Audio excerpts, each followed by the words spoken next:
Oi, aventureiros da história! Bem-vindos ao nosso canal e vamos para mais uma aventura! Essa história não começa no Brasil. Ela começa na fronteira da Colômbia e Venezuela, em 1917, mas foi apresentada pela primeira vez num jornal inglês, lá nos anos 20. E esse jornal tinha um título da reportagem que dizia o seguinte: enfim descoberto o primeiro americano. E esse primeiro americano era o macaco de Lois. Esse macaco foi descoberto em 1917, numa expedição do geólogo suíço François Delois. Esse cara, ele procurava petróleo nas selvas entre a Venezuela e a Colômbia, na região do rio Tarra. E era uma selva inóspita, lugar muito selvagem. Eram 20 pessoas que estavam na expedição. E essa expedição não conseguiu achar petróleo, não achou nada.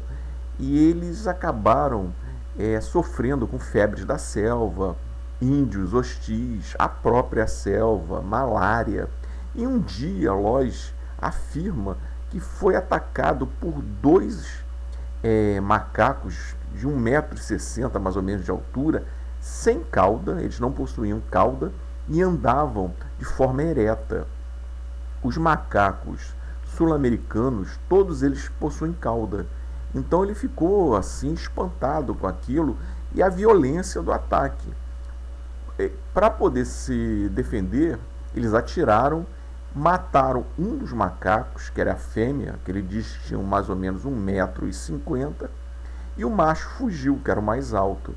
E ele tira uma foto, coloca a macaca sentada numa caixa, que essa caixa vai variando conforme o tempo. Ela passa para ser caixa de biscoito, caixa de medicamento, uma caixa de munição, até uma lata de gasolina. Então vai mudando essa caixa durante o tempo. Ele vai contando essa história vai mudando. E ele acreditava que aquele animal era uma espécie de homem primitivo. E o problema é que ele não guardou nada além da foto, ele só tirou uma foto. E essa foto não tem nada que você possa comparar o tamanho da altura. Ele não fica uma pessoa do lado do macaco para saber se tinha realmente 1,50 m. Então ele não guardou pelo do bicho, nem os ossos. Ele conta e diz que tinha a mesma quantidade de dentes de um ser humano, mas ele não pega nenhum osso, o crânio do macaco. Ele diz que a selva acabou apodrecendo o animal e o que ele conseguiu retirar, ele perdeu numa enchente. E a expedição foi um fracasso. Fora essa foto, a expedição foi um fracasso. Eram 20 pessoas nessa expedição, sobreviveram somente 4. E ele volta para a Europa, vai morar na França. E na França ele tem um outro amigo suíço, que na verdade é um antropólogo médico, um eugenista, chamado Georges Montandon. Esse cara é um crápula. Além de eugenista, racista, ele era extremamente antissemita. Ele seguia uma ideia que existia muito forte na época, chamado da hipótese do gene sagrado. A hipótese do gene sagrado misturava ciência com religião. Diziam que as raças humanas não evoluíram do mesmo ancestral comum. O branco evoluiu de um macaco, que ele dizia que o Homo sapiens era um macaco, o homem branco. O africano evoluiu do gorila e o asiático tinha evoluído do orangotango. Mas faltavam os americanos, os nativos americanos das Américas. E isso foi uma conversa, um bate-papo que ele estava tendo na casa do amigo, do François Lois. E o Lois lembrou da fotografia e mostrou essa fotografia para ele, que ele tinha um diário E ele ficou maravilhado, achou que aquilo era a resposta para toda a sua ciência. Batizou como macaco de Lois, criou um nome científico para o macaco, eu não vou conseguir falar esse nome direito, gente, mas é tipo Anthropoide luisiensis, uma coisa assim nessa linha. E ele tentou vender essa ideia para Deus e o mundo. O Lois não queria no começo, ele não estava afim disso. Mas essa época, os anos 20, era uma época de aventuras. Havia aventureiros na África, na Ásia, nas Américas. Machu Picchu tinha sido descoberto. Também existia a Cidade Perdida de Z. Fawcett vai se embrenhar nas selvas brasileiras. Nós já fizemos um vídeo sobre isso. A ideia das cidades perdidas. Então o macaco de Lois virou pé grande da América do Sul, o Yeti sul-americano. Então para ele isso aí foi uma coisa assim fantástica. O Lois achava que ia ser desacreditado, ele não estava querendo muito isso, deu a entrevista a esse jornal sensacionalista, e esse jornal foi um sucesso, muita gente acreditou no bicho, achava que aquilo não acreditava, mas a comunidade científica nunca cobrou essa ideia, principalmente por causa da foto. Essa foto é cheia de incoerências. Uma coisa que chama logo a atenção é a falta de comparação. Não tem nada que ele coloque perto do espécime, né, do macaco, que comprove a altura desse bicho. Não existe um ser humano, ele não coloca uma arma que abateu o macaco. Do lado esquerdo da fotografia existe uma folha de bananeira. E folha de bananeira não é da selva amazônica. Não existe folha de bananeira na selva amazônica. Isso foi feito num quintal de alguém, na Colômbia ou na Venezuela. E o braço direito do macaco, se vocês olharem bem na mão, vocês vão ver um polegar. E esse polegar, ele é um típico de macacos de árvore.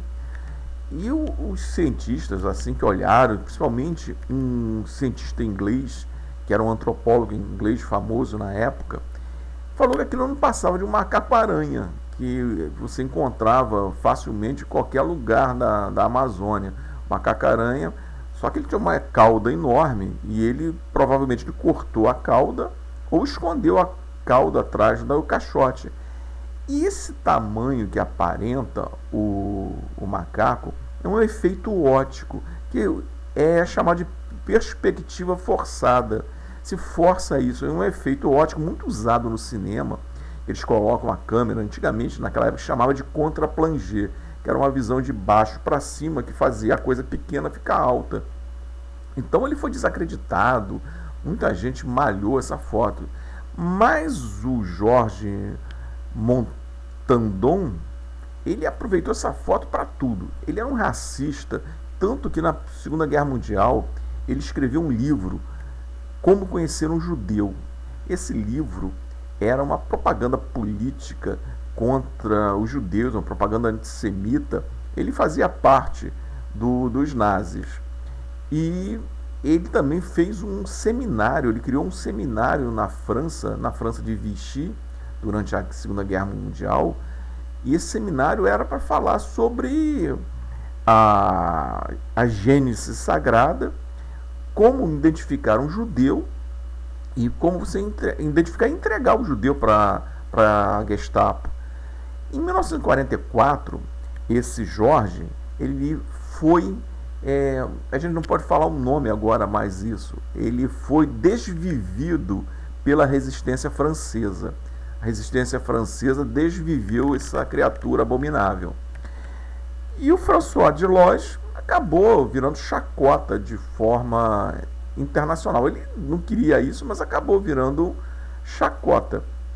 Mas esse negócio do macaco, o macaco de Lois, acabou criando livros, histórias em quadrinhos, filmes, os filmes antigos dos anos 30, que aparece selva, Os filmes daquele estilo Jim das Selvas. Quem é das antigas lembra do Jim das Selvas. Muitas revistas pulp que eram famosas na época, conta essa criatura que apareceu nas selvas. Isso para os livros, para os filmes B, isso aí foi fantástico. E o Brasil entra nessa. No Brasil, muita gente que acredita em criptocriaturas, a criptofauna, diz que esse macaco realmente existe, e a prova dele é o mapinguari brasileiro, o mapinguari que vive nos seringais, principalmente do Acre, que é uma lenda amazônica. Então tem gente que diz que esse macaco realmente existe, foi visto nos seringais brasileiros, e a história continua até hoje, é o nosso pé grande, o nosso Yeti. Espero que tenham gostado dessa aventura e até uma próxima. Muito obrigada a todos que assistiram ao vídeo. Muito obrigado por assistir e apoiar o canal. Fico feliz demais em saber que você gostou do vídeo. Curta, compartilhe e deixe seu comentário. Nos vemos no próximo.